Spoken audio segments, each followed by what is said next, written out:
Afternoon, all my YouTubers. Again, we're getting more people. I think we're one away from having 80 subscribers. So all the new people that subscribe to my channel, thank you very much and keep it going. It's only going to be a short video. So obviously things have been a bit busy at the moment.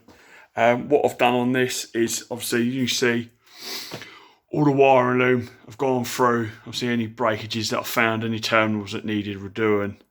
As you can see, obviously I've got new earth blocks to go in. I might lose the plugs and then put some terminals on them because again they are known to be a bit of a problem when obviously on your light circuit and stuff. So as you see, obviously it's all been trunked and then wrapped. So you follow that all the way down. Goes all along there, top up there. As you can see, when my breathing was a bit cold down the workshop, I've been doing some work outside today on my Mark 7 Transit. Nice and early. Obviously, belt change, bottom pulley, which are adjustable, idle pulley. So knocked that one out early this morning. Obviously, done a bit more work on my workbench, which some of you would have found on my Instagram account. Obviously, I was fed up, stuff dropping down the back, so I run a bit of trunking down there. Obviously, that stuff, obviously my dear grandfather used to refurb pubs as he was a painter and decorator in the old days, and he was a nightmare for picking stuff up. So I think if you look at some of the old pubs, you see some of that stuff. Like when we cleared out his workshop a few years ago, I've had them, and I thought to myself, I know what I'm going to do with them. I'm going to put them on there. So yes, that's obviously a bit of what we've been up to this morning. Obviously my granddad, again, proper nice gentleman, and yeah, it's good. So I've got a bit of a memory because obviously he used to have a bar up at my nan and granddad's house, and obviously we had stuff like that. So the other thing, obviously, we've been on to the front hubs, obviously that my dad has pressed out up in his workshop. So obviously our presses are up there, so it's just easier at the moment while we're a bit upside down. Just do the bit. So as you see, obviously pressed out the bearings. Also had to grind them a little bit. So then what I've done after I worked on the Mark 7 Transit, so obviously I chucked those in my blast cabinet. Again, people that follow me on my Instagram will see obviously some of the photographs. So obviously blasted those off, and they're in etch primer at the moment. So I'll let that go off for a couple of days. Obviously it's freezing cold out there today. Some of you probably see on the temperature. I think last time I looked, I think it was about 2 degrees. And there's me out there in a short sleeve t-shirt. But like I said, you've got to get you working. So yeah, so that's what we've done on those, which all come together. As you see, obviously I've started on the wiring loom for the engine, because what you get a lot of this is around that sort of location. Obviously as you see, it comes out of the car and runs over, and obviously really it should be sort of crimped quite to the chassis with a bracket which comes off your fuel lines.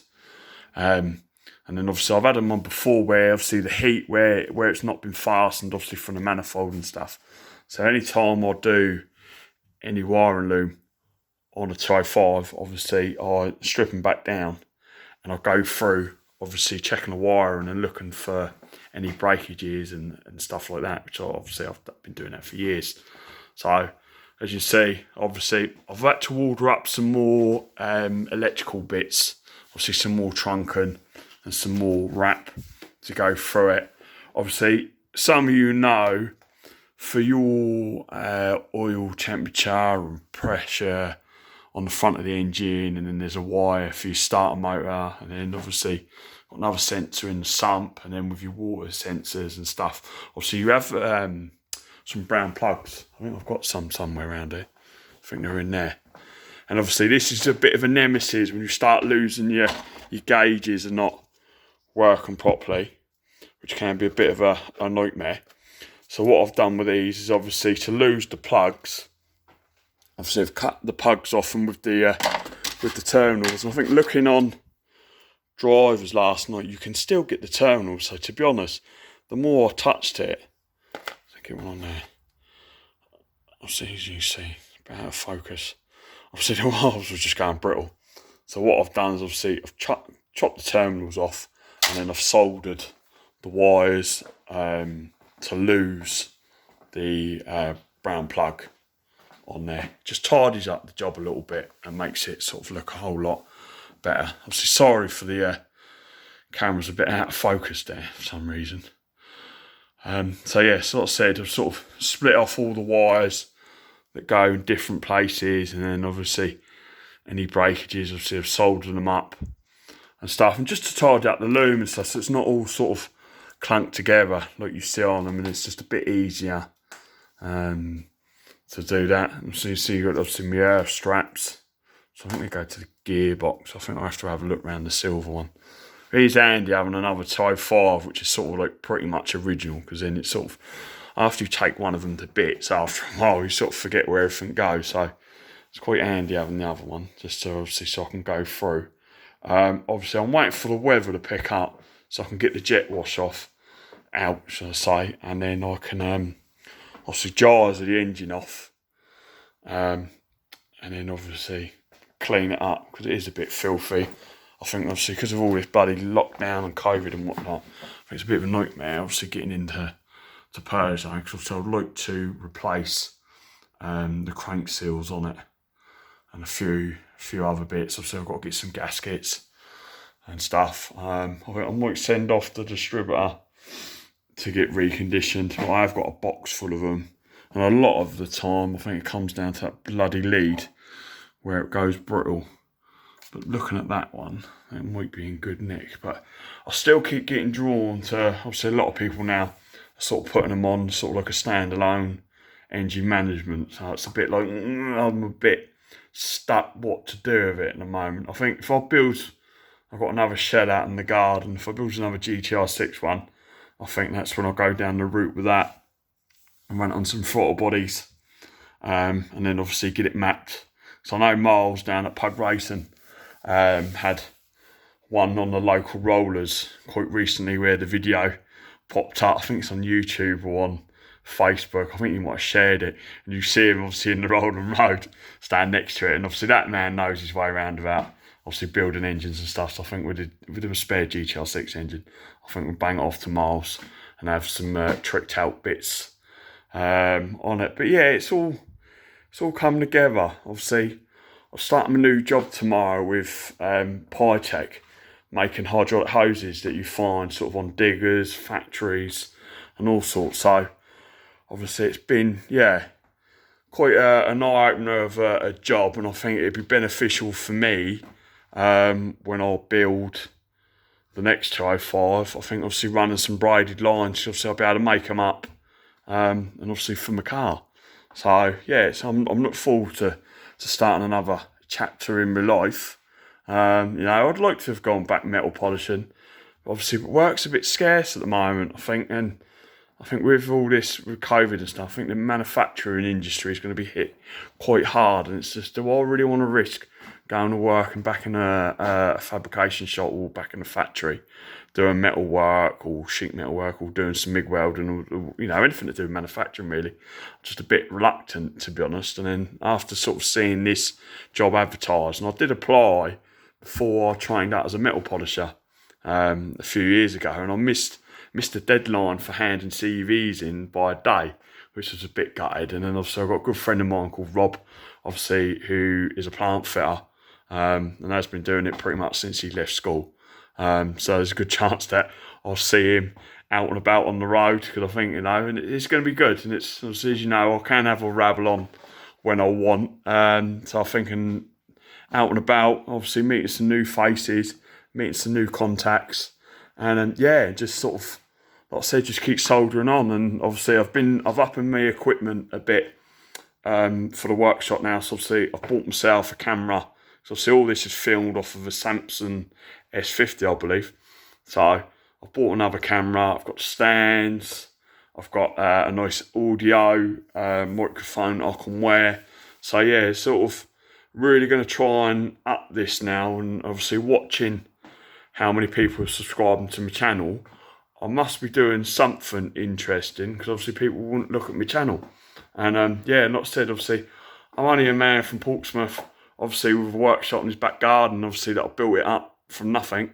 And like I said before in some of the previous videos, people always ask me, why don't you show people, Dale, what you can do?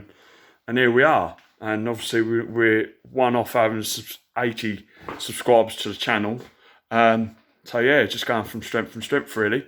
Obviously, as some of you will have seen before, obviously I'm a bit of a nightmare for signs. And also recently found these ones. They're not new, well they're new ones, but they're not obviously antique ones and stuff. They're reproductions. But like I said, anytime I see an interesting sign that I like the look of, obviously as you can see before, obviously I'm always thing. And then, which was a good one the other day, is I found a K&N one.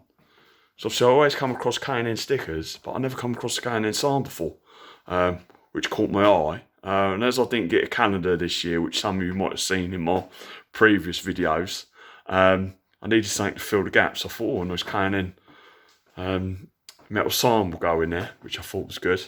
But yeah, like I said, we're always looking at adding to the workshop, and obviously, like you can see, obviously we've got the screen on the wall now.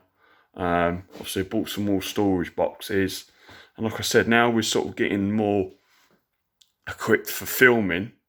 Yeah, and obviously, where we're so lucky because of the light, I think we've got one light that flickers, which is that one there. But I can always turn that off in the filming. But yeah, we've had a play with the new camera, but it's not so it's just getting angry. But I'm not electronics man and stuff like that. You know, obviously I can turn on a camera and take a photo, but I'm getting interested obviously with more video editing and stuff like that.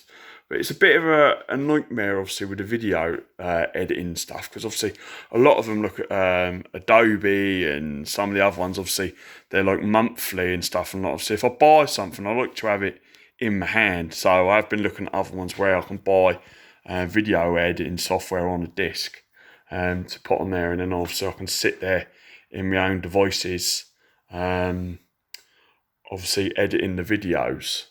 Because I'd like to, obviously, because I've got photos of me doing my front hubs and stuff, and I'd like to sort of add it into the video content, so you guys obviously can see a bit more of what I've been up to.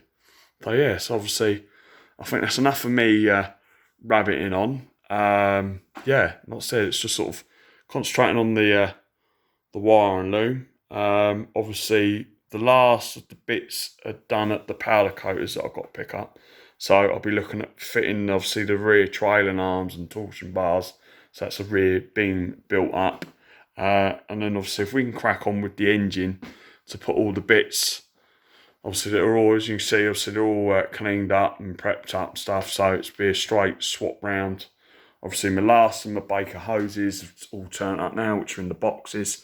So I'll be able to sort of dress the engine up quite nicely, and then obviously fit the engine, and then obviously we can look at putting the, as you can see on there, that's all built up, get the subframe up in there, and then I can order up. I'm just watching, obviously seeing what the market's like for some Billersteins. Obviously there's a few companies, I think Merlin Motorsport, and then there's a couple of other ones that are run. So I think I'm going to look at running a set of probably group ends and run some tarmac springs on it. So like I said, once the engine's in, I can bolt all that up, and there's a chance that we can get it back on four wheels, which will be handy. Like I said before, I think I was shown in the previous video about the interior. So obviously, so that's all coming together, as you can see. So then obviously we've got a local guy that does the flocked dashing, but I don't know if he's trading at the moment. So I've got a dash up in the loft that's all been trimmed and stuff. So I'll get it all flocked up. Then I can finish off routing the wiring, and then go from there really. But like I said, we're nearly there with the interior. Like I said, obviously with all the carpet in there now and seat mounts and stuff. Yeah, to be honest, it's going quite quickly. So yeah, so it'd be nice to get this one finished. I am, if the weather picks up a bit more, I'm going to try and get more silver 205 back out of the other garage, which some of you would have seen in my previous videos, which is my pride and joy. So it'd be nice to get that out again, because obviously usually over the winter I always have sort of like a winter hack, and I haven't. And obviously where I sold some of my 205s back the other year. Obviously, I had a Topaz with a GTR6 engine in it, which was sort of like more winter hack. And obviously, me and the boy on a nice early Sunday morning, obviously me and Junior, obviously we'd get it out and then go and have a bit of a giggle with it over on the over the back of the hill and out on the B roads, and yeah, just get it singing. And then obviously some of you would have seen in my other video, we had the 205 XS, obviously. But as you know, cars don't like being out all year in the weather, especially classic cars. It was a bit criminal, and you know, I was coming into my yard and obviously it was just 205s here, there and everywhere really. So I was sort of like, let's have a sale. So obviously sold those two off, and then that was put money back in the pot to be able to fit out the workshop. So everything you can see here, all painting and boarding and lights and wiring and whatnot, was all through, and the cabinets and that was all through the sale of the two 205s. So, and then obviously me selling some of my parts, and some of you follow me on Instagram and on Facebook and stuff will see obviously where I put up photographs, sold some of my spare engines, seats and other bits and bobs, and I've just chucked it back in there. So anyway, we're coming up to about 17 minutes of me babbling on and talking rubbish. So like I said, anyone else that's new to the channel, please subscribe, and I will see everyone and talk to you in due course. Have a nice day. Cheers.